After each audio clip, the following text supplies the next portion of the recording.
Hello दोस्तों, नमस्ते। कैसे हैं आप? आशा करते हैं अच्छे होंगे, स्वस्थ होंगे। तो आज हम डिस्कशन करेंगे माइग्रेन के ऊपर। माइग्रेन क्या होता है और उसके लक्षण के बारे में जानेंगे। माइग्रेन क्या है कि सर दर्द होता है, सीवियर सर दर्द, यानी कि सर में ज़ोर से दर्द होगा, हाफ पार्ट में होगा, वो लेफ्ट साइड में होगा या राइट साइड में होगा या फ्रंटल में होगा। कभी कभी ओकेजनली देखा गया है कि पूरा सर में होता है, लेकिन ये रेयरली होता है।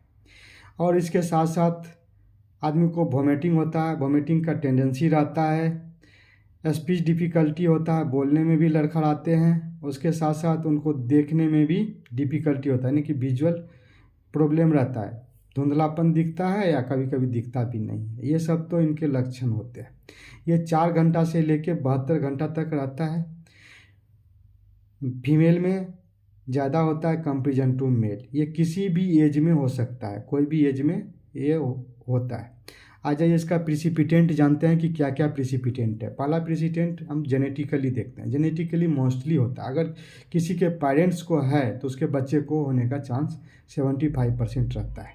अगर पेरेंट्स में एक को है तो 50% है। अगर दादा दादी नाना नानी में किसी को भी है तो बच्चे में आने का चांस रहता है। आइए, हार्मोनल क्या होता है कि कोई भी लेडीज है, पीरियड अगर उसको होने वाला है तो उससे 2 दिन पहले उनको माइग्रेन होने का चांस रहता है, और पीरियड ख़त्म होने के 2 दिन पहले उस समय भी होता है। इस समय क्या होता है कि हार्मोनल इम्बैलेंस होता है। एस्ट्रोजन और प्रोजेस्टेरोन जो हार्मोन होता है, इसके इम्बैलेंस होने के चलते माइग्रेन होने का चांस रहता है। यही कारण होता है कि प्रेगनेंसी लेडीज जो होती है उसमें भी माइग्रेन होने का चांस ज़्यादा से ज़्यादा रहता है, क्योंकि वहाँ पे भी हार्मोनल इम्बैलेंस होता है। आ जाइए, स्ट्रेस में क्या होता है, फिजिकल स्ट्रेस रहे या मेंटली स्ट्रेस रहेगा तो माइग्रेन होने का चांस रहता है।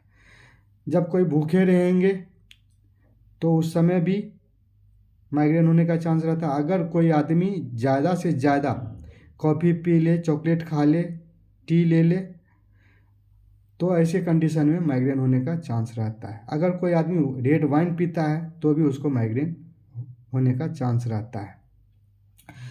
और साथ साथ इन्वायरमेंटल भी होता है। इन्वायरमेंटल में अगर ज़्यादा टेम्परेचर, वेदर का टेम्परेचर ज़्यादा है या टेम्परेचर कम है तो ऐसे कंडीशन में भी आपको माइग्रेन होने का चांस रहता है। अगर कोई एक्सेसिव स्लीपिंग करता है, ज़्यादा सो जाता है तो भी माइग्रेन होगा। अगर बहुत कम सोता है तो भी माइग्रेन होगा। इसलिए आदमी को कम से कम 6 से 7 घंटा सोना चाहिए। अगर एक्सेसिव आप एक्सरसाइज करेंगे तो भी आपको होगा।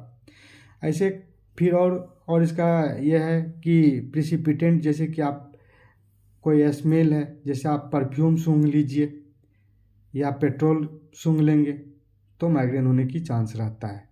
इसके साथ साथ आप कोई जहाँ पे हाई स्पीच साउंड है, यानी कि स्पीच है, लाउड स्पीच है, या विजन ज़्यादा है, विजुअल ज़्यादा लाइटिंग वगैरह है, तो अगर वहाँ पे जाएंगे तो आपको ज़्यादा से ज़्यादा चांस बनता है कि आपको माइग्रेन होने का है। तो आ जाइए, हम देखते हैं कि इसका टेस्ट क्या क्या होता है। सबसे पहले हम इसको क्लिनिकली ही फाइंड करते हैं, साथ साथ सीबीसी कराते हैं। सीबीसी में क्या होता है कि ईएसआर बढ़ा हुआ मिलता है। फिर एमआरआई और सीटी स्कैन हेड का कराते हैं और लंबर पंक्चर करते हैं। आइए, इसका ट्रीटमेंट देखते हैं। ट्रीटमेंट में क्या करते हैं, एनाल्जेसिक देते हैं, लाइक पैरासीटामोल देते हैं जो पेन रिलीव करता है। एंटी एमेटिक देते हैं जो वोमिटिंग को रोकता है।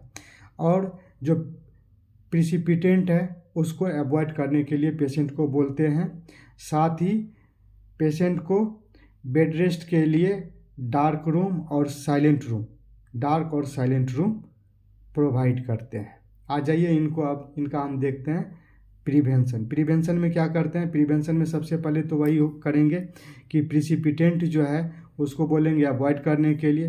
साथ साथ इस केस में बीटा ब्लॉकर और कैल्शियम चैनल सब चलता है, तो इसीलिए आप अपने नज़दीक के कोई भी न्यूरोफिजिशियन के पास जाइए, उनसे संपर्क कीजिए और ज़्यादा से ज़्यादा जानकारी लीजिए और वहाँ पे इसका ट्रीटमेंट करवाइए। नमस्ते।